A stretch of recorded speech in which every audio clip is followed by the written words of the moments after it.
Thank you again for attending, and I will leave the floor to Professor Itani.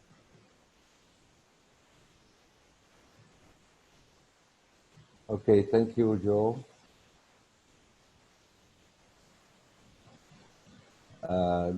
Good evening, everyone, and thank you all for joining us and to attend this women assessment and risk management of thrombosis session. And I would like to thank Sanofi's team for sponsoring this webinar and providing us the platform to conduct this virtual meeting. My talk is about the importance of risk assessment model in thrombosis. Pregnancy and puerperium are well-established risk factors for venous thromboembolism, which occur a prevalence of 1 in 1,600. Venous thromboembolism can manifest during pregnancy as an isolated lower extremity deep vein thrombosis, or clot can break off from the lower extremities and travel to the lung to present as a pulmonary embolism. Pulmonary embolism is the leading cause of maternal mortality, responsible of 20 to 30% of maternal deaths, surpassing pregnancy-induced hemorrhage, hypertension, and infection. The pregnancy in itself... Dr. Itani, yes. Sorry to interrupt, but you need to share your screen. I'm sharing my screen. No, we cannot. We You cannot. don't see the slides. Sorry.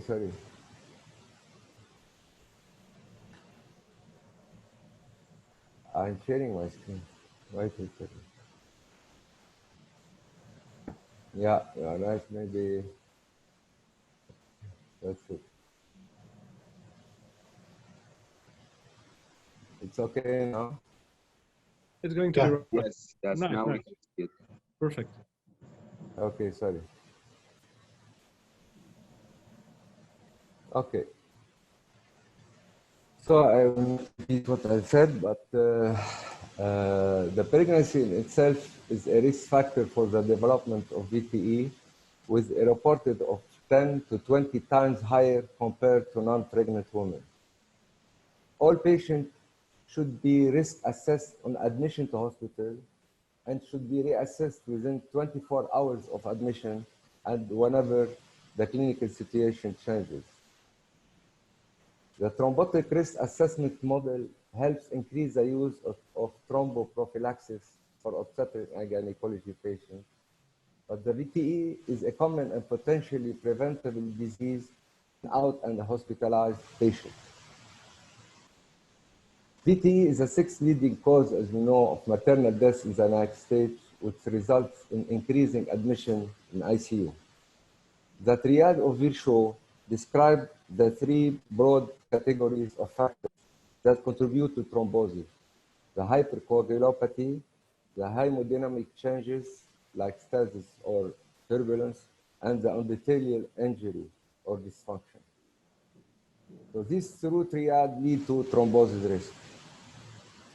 When there is a high clinical suspicion of acute pulmonary embolism, empiric anticoagulant therapy is indicated prior to the final diagnosis evaluation. But when there is a suspicion of DVT alone, anticoagulant therapy is generally withheld until VTE is confirmed.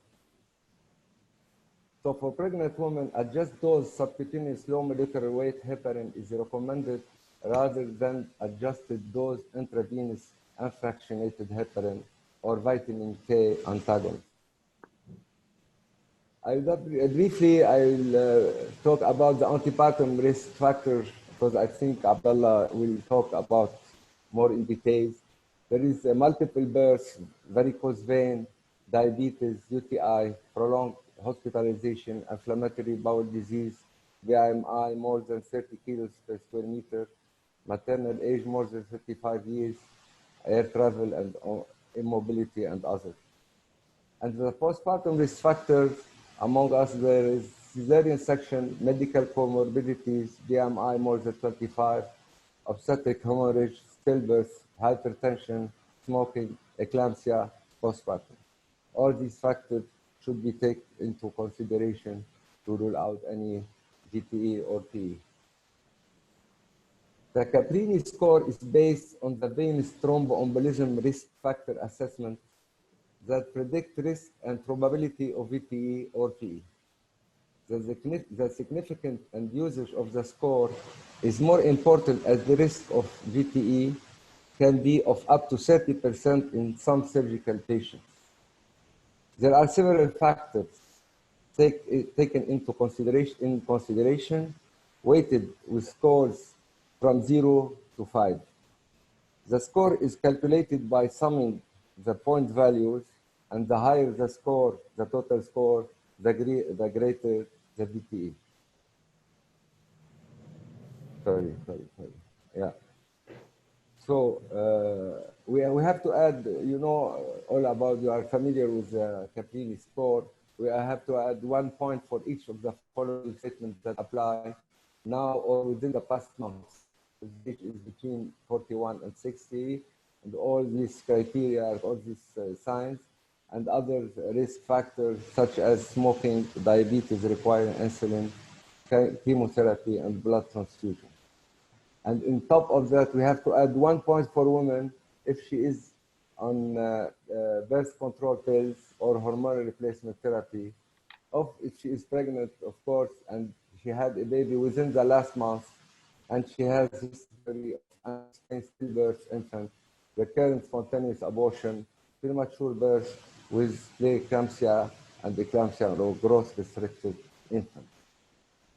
Those we have to add 2 points for each of the following statement if the age is between 61 and 74, if there is a current or past malignancy, plan for major surgery, non-removable plaster cast, or if there is any chest tube or blood vessel tube or bedridden for more than 72 hours or more. And 3 points for the age of 75 or over, history of blood clots, family history of blood clots, thrombosis, and personal or family history of positive blood tests indicating an increased risk of blood clotting. And the severe one is we have to add 5 points if there is an elective hip or knee joint replacement surgery, broken hip, pelvis or legs, and spinal cord injuries and stroke. So the airplane also is an airplane passenger who fly more than 5 hours may also be at risk for DVT.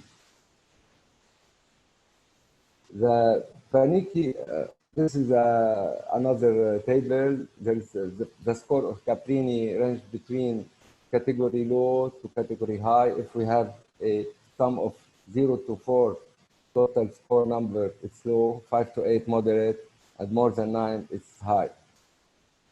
The Panicky 2017 study was meta-analysis, including 14,700 patients, and found that VTE risk varied from 0.7% to 10.77% among surgical patients. And he offered a detailed interpretation of the score, the VTE risk, while Ball et al. Identify recommended prophylaxis measures for each group, ranging from using pneumatic compressive devices or graduated compressive stocking to using low molecular weight heparin. So in conclusion, empirically anticoagulant therapy, when there is high clinical suspicion of acute PE, should be used. Use low molecular weight heparin for pregnant women. Use your clinical diagnosis with Caprini scores to determine the treatment model. Do not underestimate the morbidity or possible death of DVT or PE by taking into consideration the ante and postpartum risk factors. And finally, ask for help, pulmonary vascular physician in severe cases like PE.